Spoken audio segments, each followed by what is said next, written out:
एक दिन हारुकी नाम के एक हाई स्कूल लड़के को किसी की डायरी मिलती है और वो उसे पढ़ने लगता है क्योंकि बुक्स पढ़ना उसकी हॉबी है। उतने में ही एक लड़की आकर कहती है, हे ये मेरी डायरी है, तो तुम्हें मेरी बीमारी के बारे में पता चल गया। वो बताती है कि उसके पास अभी कुछ ही दिन बचे हैं जीने के लिए, इसलिए उस लड़के के जाने के बाद वो सोचती है कि वो अपनी बची कुची जिंदगी उस लड़के के साथ ही बिताएगी। वो लड़का यानी हारुकी एक इंट्रोवर्ट था जो अपने अंदर ही खोया रहता था, न किसी से बातें करता था, न किसी को अपना दोस्त बनाता था, सिर्फ बुक्स ही उसके लिए सब कुछ थे। और वो लड़की साकुरा एक रियल एक्सट्रोवर्ट थी, किसी के साथ भी जल्दी घुल मिल जाती थी। वो हारुकी को पसंद करने लगी थी, इसलिए वो उसके करीब रहने लगी। हालांकि हारुकी को ये पसंद नहीं था। एक दिन साकुरा हारुकी को अपने घर बुलाती है उसको एक बुक देने के लिए। बुक के लिए हारुकी राजी हो जाता है। उस दिन साकुरा घर में अकेली थी, उसके पेरेंट्स वहाँ नहीं थे। ये एक मौका था साकुरा के लिए कॉन्फेस करने का, जो कि वो करती है, पर हारुकी साफ साफ मना कर देता है क्योंकि साकुरा अपनी बीमारी की वजह से मरने वाली थी। कोई भी लड़का नहीं चाहेगा कि उसकी गर्लफ्रेंड जल्द ही मर जाए, पर साकुरा मजाक मजाक में हारुकी के काफी नजदीक आ जाती है। इसकी वजह से हारुकी के मन में भी उसके लिए फीलिंग्स आ जाती है। जब साकुरा का एक्स बॉयफ्रेंड हारुकी को साकुरा के घर आते हुए देखता है तब उन दोनों की लड़ाई हो जाती है।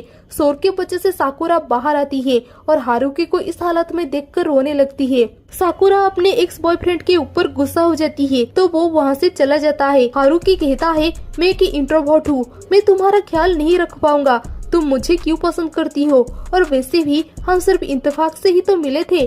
साकुरा कहती है, नहीं ये सच नहीं है, तुमने मेरे डायरी को पढ़ा क्योंकि तुम्हें किताबों में इंटरेस्ट था, हमारा मिलना कोई इत्तेफाक नहीं है। हारुकी साकुरा की फीलिंग्स को समझ पाता है और वो उसके साथ खुशी खुशी समय बिताने लगता है, पर उसे डर था कि साकुरा जल्द ही उसे छोड़कर चली जाएगी। साकुरा को उस बीमारी के लिए हॉस्पिटल में एडमिट किया जाता है। उस दौरान ही साकुरा हारुकी को फायरवर्क्स दिखाने ले जाती है। फायरवर्क्स से पहले हारुकी कहता है, मैं कभी ये दिखाता नहीं हूँ पर मैं तुम्हारी फिक्र करता हूँ। उस दिन साकुरा ये फील कर पाई कि हारुकी के मन में भी उसके लिए फीलिंग्स है। वो अपनी उस इंट्रोवर्ट जिंदगी से बाहर आ गया है। दोनों मिलकर फायरवर्क को एंजॉय करते हैं। जल्दी साकुरा का हॉस्पिटल से डिस्चार्ज होने का दिन आ गया। हारुकी कैफे में उसकी इंतजार कर रहा था। समय बीतता गया पर साकुरा अभी तक नहीं आई। उदास होकर हारुकी घर में वापस आ जाता है। वो न्यूज में सुनता है कि साकुरा नाम की एक लड़की को किसी क्रिमिनल ने चाकू मारकर हत्या कर दी है। अब ये सुनकर हारुकी के सर पर जैसे एक पहाड़ टूट पड़ता है। वो बहुत ज्यादा दुखी हो जाता है। साकुरा के फ्यूनरल में सब आते हैं पर हारुकी नहीं आता है।